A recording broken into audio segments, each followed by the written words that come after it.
Hi guys, good evening. In this video, we are going to discuss a very important concept related to marketing in general, that is ideal customer profile and buyer persona. Basically, recently I was in my mastermind and my mentor Rohan sir taught me about this concept. Prior to that, I was also confused.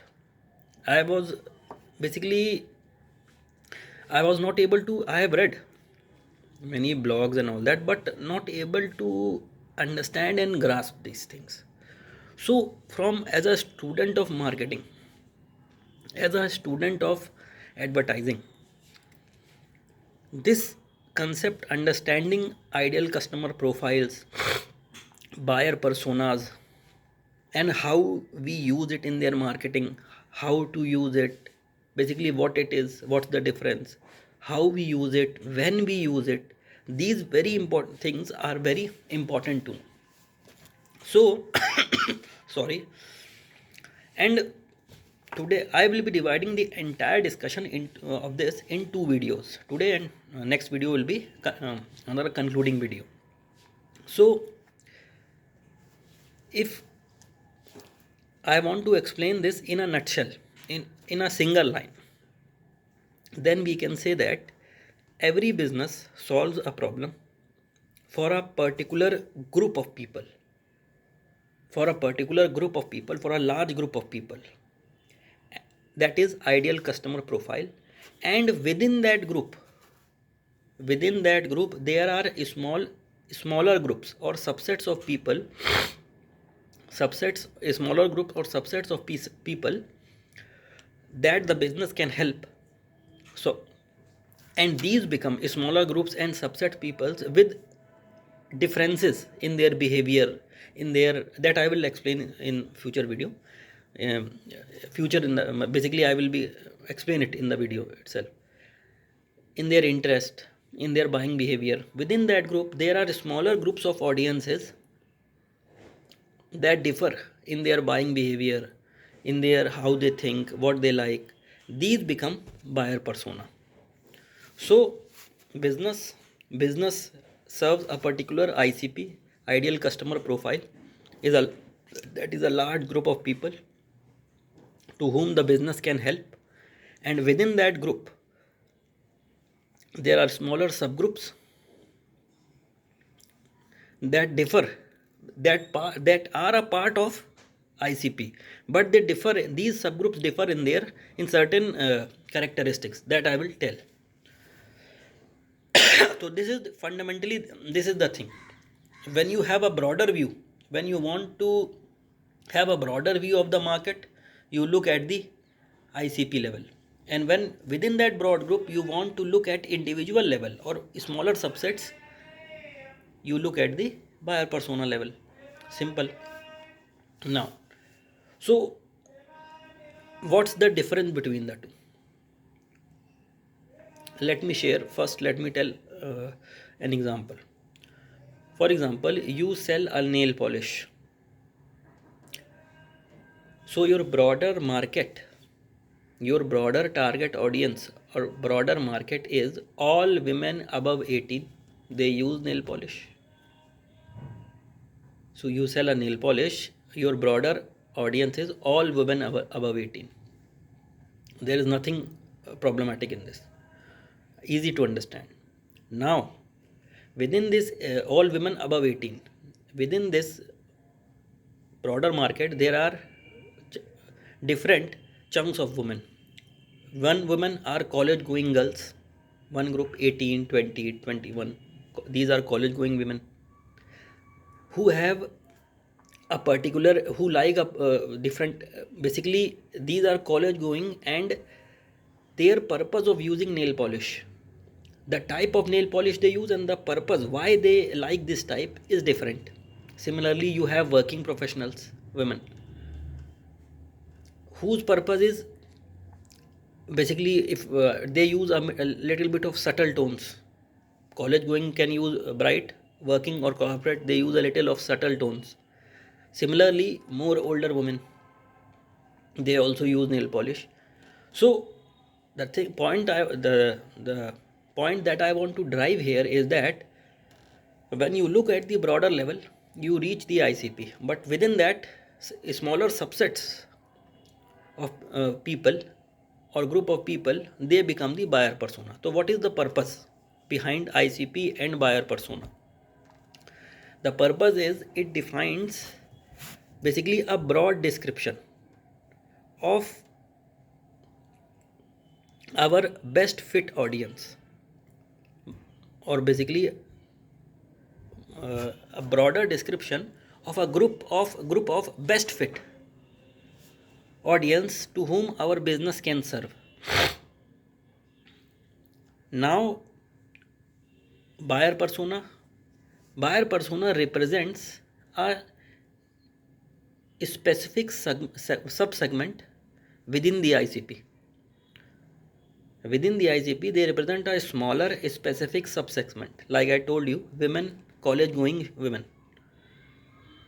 Then, and not necessarily, basically, these are just examples. There can be many buyer personas, like working women who are teachers, who go to college, also manage home. Similarly, working women who are in corporate 9 to 5 job, that is another buyer persona, and their buying behavior and motivations for buying is important. So, are you getting my point? So, it is a specific sub segment. Buyer persona is a specific sub segment within the ICP purpose. Now, next thing is, what's the focus? This was the scope, and what is the scope of audience? Then the purpose is basically ICP helps in crafting our broad marketing message, is strategizing marketing message. On the other hand, buyer persona helps in basically ideating the ad concept, ad ideas. For example, if you talk about particular pain points, then not all ICP will resonate with it, but some will resonate it. So you have niched it down, and these are your is a typical type of buyer persona. For example, in mobile numerology, if we talk about loan problem, not all people will who are interested in mobile numerology or who use mobile phone will be interested. A smaller certain group of people will be interested in solving their loan problem through mobile numerology. Similarly, a smaller certain group of people will be interested solving their relationship issues with mobile numerology. So these are smaller subsegments. These are buyer personas. So the purpose is it helps in basically crafting marketing message. It helps in ideating our messages. Then we come to know that basically their behavior. I what does ICP defines? In ICP contains demographics, psychographics, demographics, age, gender, location, psychographics, what are their interests, what are their values, and if you are at company level, firm level, then firmographics. Firm means company, which company, company size, that's it. On the other hand, the focus of buyer persona is to find out what a particular individual within that ICP, how they think, how they act, how they buy, and most importantly, why they buy.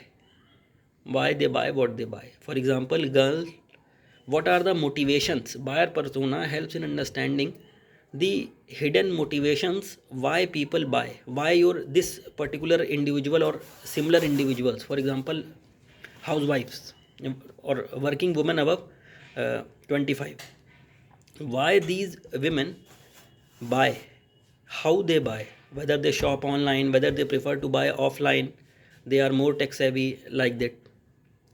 So number one,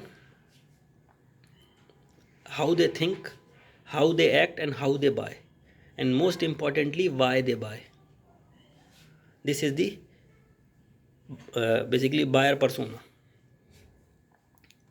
Now moving on to the last point I told about the scope, we defined purpose, then we defined also what basically like psychographics or demographics, what do they contain, and then comes the one more thing.